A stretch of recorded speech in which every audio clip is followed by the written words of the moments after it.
Good morning. So I know it could be good morning, good evening, good night. Uh, Wherever you are, however you are, I hope that this finds you well. And one of the things I want to talk about today is how we are navigating ascension symptoms, the experience of our bodies upgrading, if you will, to a crystalline base instead of a carbon base. Now, if this is new information for you, there are a lot of places that have really beautiful tips and information on what that really means. I'm going to do my best to share with you from my perspective and my experience what that looks like. Over the last many, many months, I've been navigating all kinds of physical experiences that are very new, very strange in a lot of ways. It could be that you just feel kind of punky. It may be that, like myself, I've been continuing to navigate off and on this immense pressure in my head.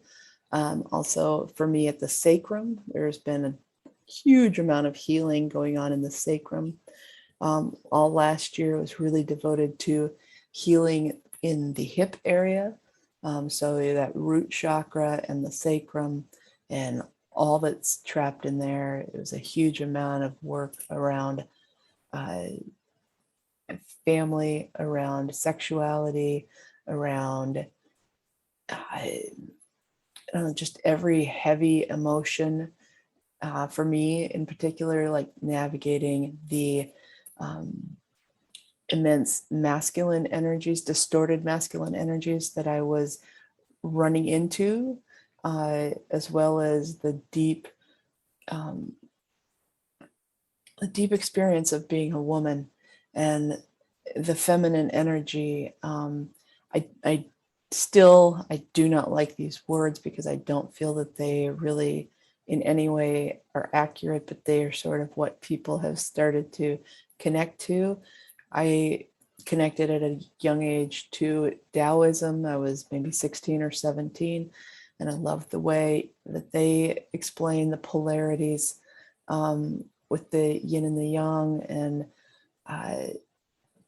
that to me, it moves it out of sort of these, we've assigned it to these gender roles or these sexed roles, if you will, at first glance. That's not really what it's about. But anyway, so dealing with all of that last year and then this year has really been deep work in the sacrum. Almost anything that comes to a head for me is in the sacrum. So the sacrum, if you don't know what this is sort of the like triangular spot right at you've got your hip bone, your pelvic bone, and it's sort of that triangular spot right below your low back before your hips kind of drop down into the tailbone. So it's low back. So you got the end of the spine of the lumbar spine, and then it goes into the sacrum area, and then below that is the tailbone. So anyways,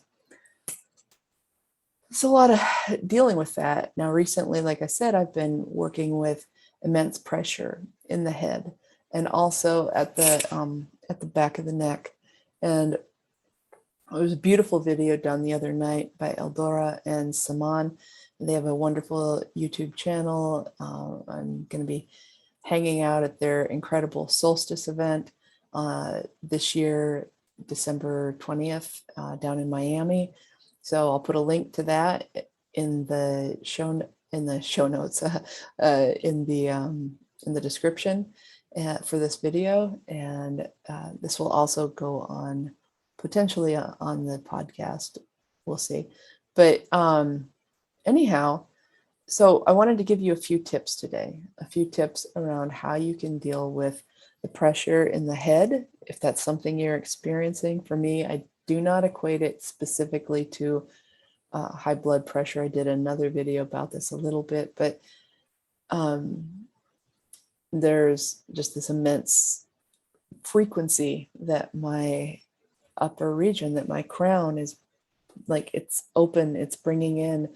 Third eye is the piercing pain in the third eye area, sort of here and here, go into the middle. And it's just this immense activation of it. Like if, as I speak, the pulsing around it straight through from the front of my forehead back. It's this immense pressure and oftentimes a pain around it. And so it's probably clearing out stuff, right? At the back of the neck, the video that I was mentioning that Eldora and Saman did around the Alta major chakra, I didn't actually know there was a name for it. Probably I could look that up, but the so they were talking basically at the back of the neck, at the area below the occipital ridge, that sort of area. I've been experiencing a ton of pressure and pain, also some really exciting things in that area, and this has been going on. So I'm going to show you a few tips on how to work with these things. So let's begin. If you are experiencing activation at the back of the neck, this is very common. The explanation they gave was beautiful. Sort of, it's the when that comes online fully, you are connecting the crown, the third eye, the throat, and the heart, and it's just this wonderful connection. But there's sometimes a lot that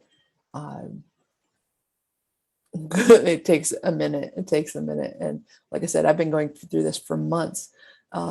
So simple technique is to just literally with your fingertips or fingernails, or like a small, like a soft tipped hairbrush, or even a plastic comb. You can take those and you can just do this all around that area. It's going to be very sensitive, most likely, along the neck. And you're going to feel where it feels like it's releasing and where it's not. Now, this is also, as I mentioned in another video, a great way to stimulate meridian points, so the acupressure points, so that you can lay off the caffeine. Okay. This is beautiful. This is really releases. You've also got the vagus nerve. The vagus nerve connects all the nerve systems. It's connected to every system in the body. There's like, I think, 200 systems that it's connected to. And so like just gently rubbing, caressing, scratching that, very gentle. And then coming around, and you're going to basically just all about self-love, self-care. I'm sorry that may have aggravated the microphone, but really this gentle connection to these areas here in the collarbone, right there, giving all of that a little bit of love. Okay. It's wonderful for releasing pressure.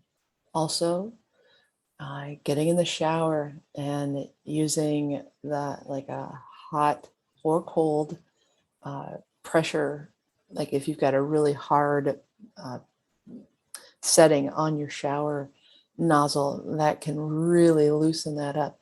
I will say be careful, because if you go too long with the heat, a lot of excuse me, a lot of times what happens is it gets inflamed if you're using the hot. So you can heat and ice, rotate, or you could do ice if it's really tender. So these are wonderful tips. And I use them virtually every day when this is really roaring. Okay. And so then let's go into this sensation of the head. Give me just a moment.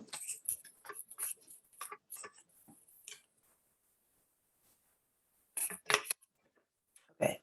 So pressure in the head. It may be related to blood pressure. It may not. Like I said, for me, ping, ping all the way through. It's also just the ear ringing. We'll talk about that in a moment.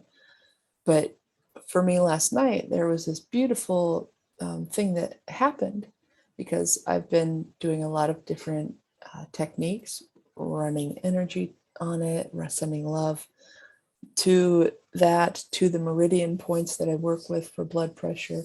I'm going to do a separate video specifically on points for high blood pressure that are really tremendous. You can use these with energy healing. You can use them like actually applying the pressure. Really powerful tool. But the thing that I explored last night, and this is what I want if you take nothing else away from this, get to know your body.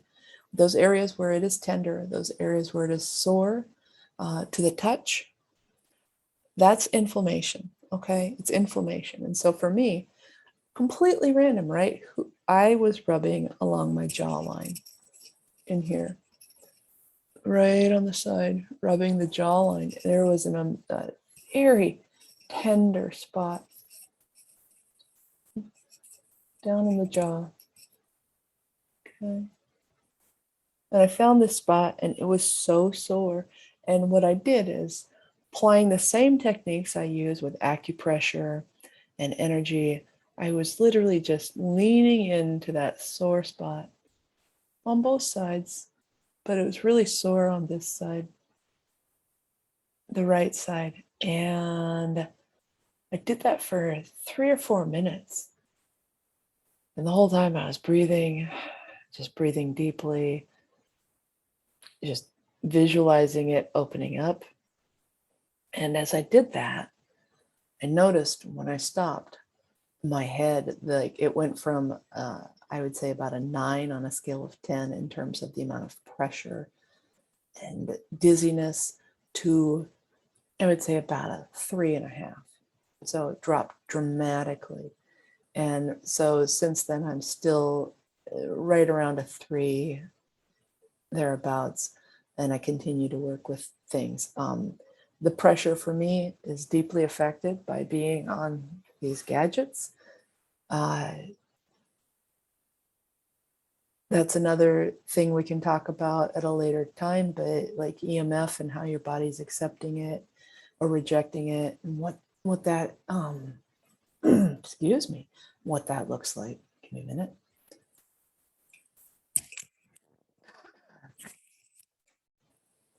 Okay. So that's it for right now. There are some more tips. I'm going to do a video specifically on acupressure points for blood pressure. Look for that. These are really, really helpful, really powerful tools. As we go through this journey together, you may feel alone. You may feel like you aren't together. And I want you to know you are not alone. We are one in this.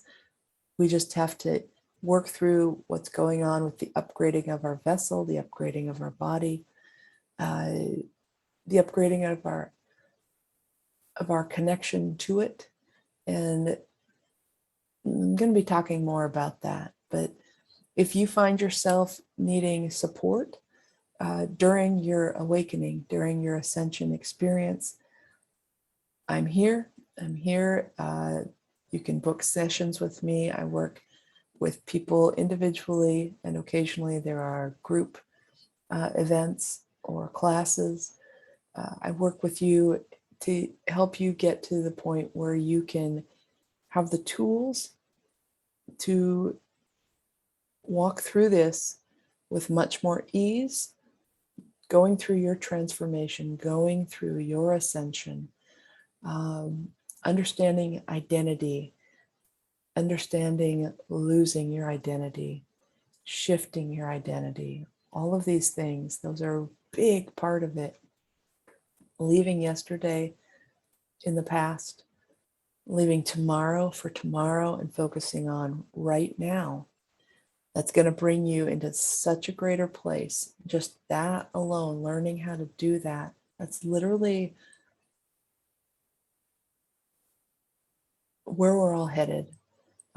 Being in the now completely and totally in a higher state of consciousness, a higher frequency. It may not look like it right at the beginning, but we are getting there. So let's connect. Tell me if there's other kinds of symptoms you are experiencing, and I will do my best to create videos around those. And until next time, much love to you and be well.